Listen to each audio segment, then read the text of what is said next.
Terima kasih untuk Anda yang masih bergabung bersama kami dalam Berita Bali hari ini. Untuk Anda yang baru bergabung, kembali kami sajikan 3 berita utama Berita Bali hari ini.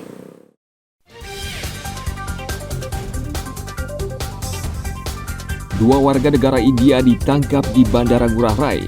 Keduanya diduga terlibat kasus pembunuhan dan penganiayaan.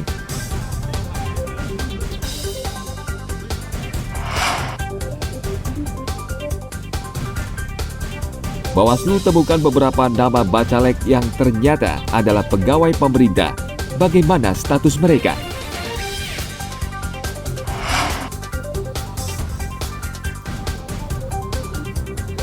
Di saat tingginya permintaan telur ayam, produksi telur ayam di sentra peternakan Kabupaten Karangasem menurun hingga 16%.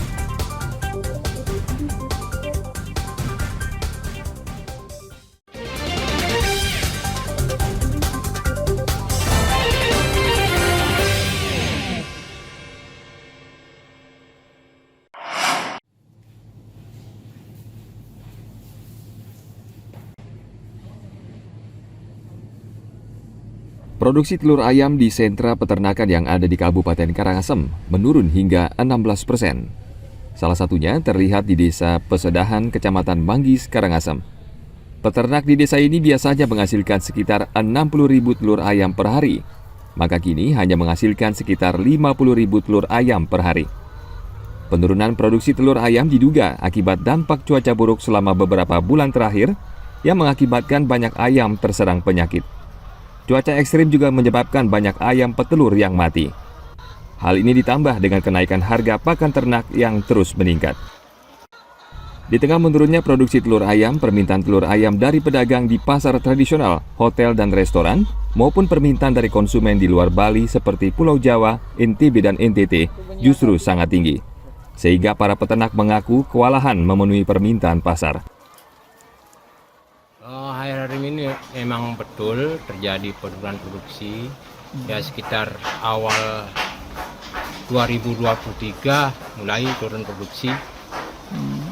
Itu pemicunya banyak ayam yang sakit, mungkin karena perubahan cuaca.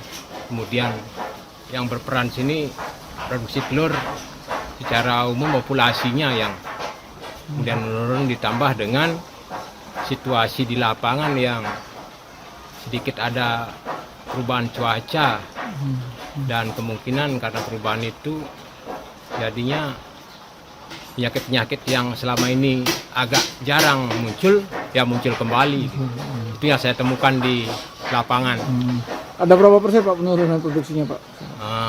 Kalau terakhir dari produksi terbagus sampai sekarang ya sekitar 20% penurunan produksinya. Kalau permintaan dari luar Bali Pak? Permintaan dari luar Bali juga banyak, kemudian secara pasar lokal juga tarikannya kencang gitu. Jadi ini yang juga memicu terjadinya kenaikan harga ya Pak ya? Ya jelas ini faktor supply and demand lah. Karena permintaan yang naik kemudian produksi turun, jadi harga yang dikoreksi naik gitu. Memang penurunan produksi terjadi secara nasional ya Pak ya? Saya dengar-dengar dan lihat di lewat medsos itu informasinya seperti itu lah. Peternak berharap pemerintah dapat membantu menstabilkan dan menurunkan harga pakan ternak agar produksi telur ayam bisa ditingkatkan kembali. Menurunnya produksi telur ayam di peternakan dan tingginya permintaan pasar telah berdampak pada kenaikan harga telur ayam di pasaran. Jika harga telur ayam naik terus, maka konsumen yang akan dirugikan. Tim Liputan melaporkan dari Kabupaten Karangasem.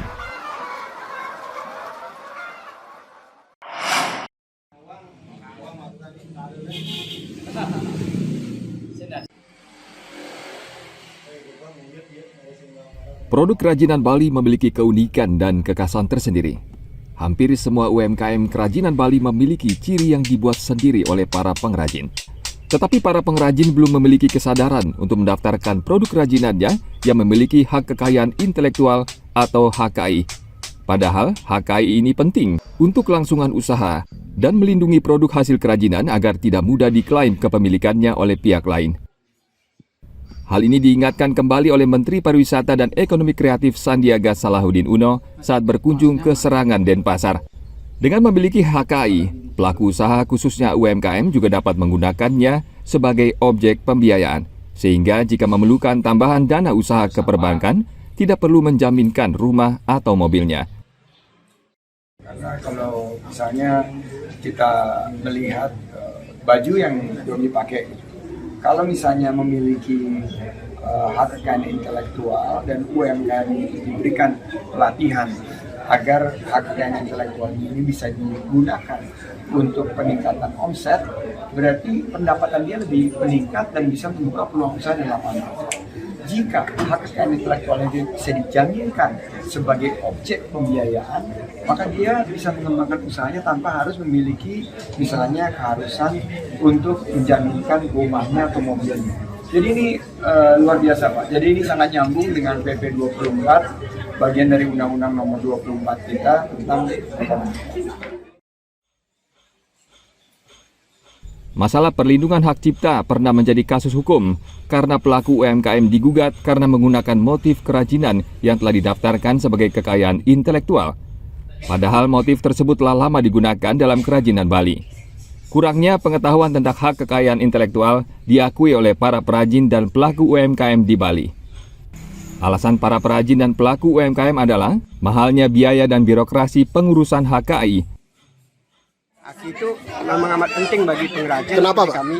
Kenapa Pak? Karena itu kekayaan intelektual itu penting supaya jangan nanti apa yang kita hasilkan nanti bisa diklaim sama orang lain.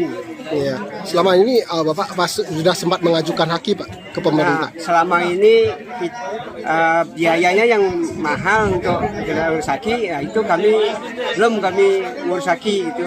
Yang kami berharap pemerintah nanti memfasilitasi kami sebagai pengrajin supaya dipermudah tentang ngurus HKI supaya bisa intelektual yang kita punya itu tidak diklaim sama masyarakat yang lain.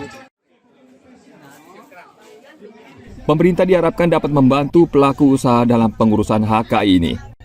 Dari laman Dirjen Kekayaan Intelektual Kemenkumham RI, biaya pendaftaran HKI untuk pelaku UMKM Rp200.000 hingga Rp250.000. Pendaftaran HKI juga bisa dilakukan secara online atau daring. Tim Liputan melaporkan dari Kabupaten Badung.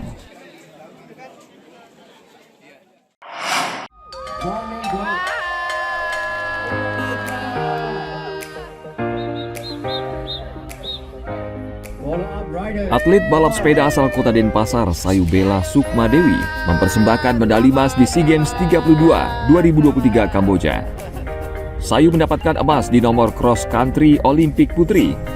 Ia mencetak waktu tercepat yakni 1 jam 13 menit 48 detik dengan jarak 18,5 km, mengalahkan 17 peserta lainnya. Sebelumnya, Sayu pernah mendapat emas di SEA Games Myanmar 10 tahun lalu. Bakat bersepeda diturunkan kedua orang tuanya. Sejak di bangku sekolah dasar, Sayu kerap menghabiskan waktunya dengan bersepeda keliling kota Denpasar. Bungsu dua bersaudara yang lahir 16 Agustus 2003 ini sejatinya sangat ingin menjadi anggota Paskibra, namun kerap tidak terpilih oleh sekolah. Sayu Bella akhirnya beralih ke ekstrakurikuler sepeda. Di sanalah bakatnya semakin terasa. Hingga puluhan medali dan piala berjejer rapi di rumahnya di kawasan Sidekarya, Denpasar. Ada Paskibraka kan, dia orang yang kecil kan, dia tidak pernah dipakai ke depan itu untuk menaikkan bendera gitu loh. Aduh mah, kok dipakai cadangan aja. Akhirnya bantu setir dia cari ekstrakurikuler sepeda gitu loh, dengan ngandelin sepeda yang seadanya. Tapi baru dicoba, pelatihnya ngelihat ini anak ini kok kayaknya berbakat dengan sepeda yang gini, bisa dia melampaui anak-anak yang lebih dahuluan jadi atlet gitu loh. Di sana ada di pelatihnya gini, terus di tingkat support sepeda, terus tingkat wali kota Kak maju, terus tingkat kabupaten dan selanjutnya. Betul banget, anak saya juga bisa ini apa namanya mewakili Indonesia Bali ya pada posisinya juga. Saya sih nggak kepikir sejauh itu. Penyampaiannya luar biasa gitu. Itu nggak nyangka juga gitu. Seneng banget sih. Ya pasti kan udah seneng banget. Nggak bisa gitu. diomongin kan Ya. sudah membawa nama Bali, Indonesia. Orang tua Sayu Bella selalu mendukung anaknya agar terus berprestasi, membuat kebanggaan bagi Bali dan bangsa Indonesia.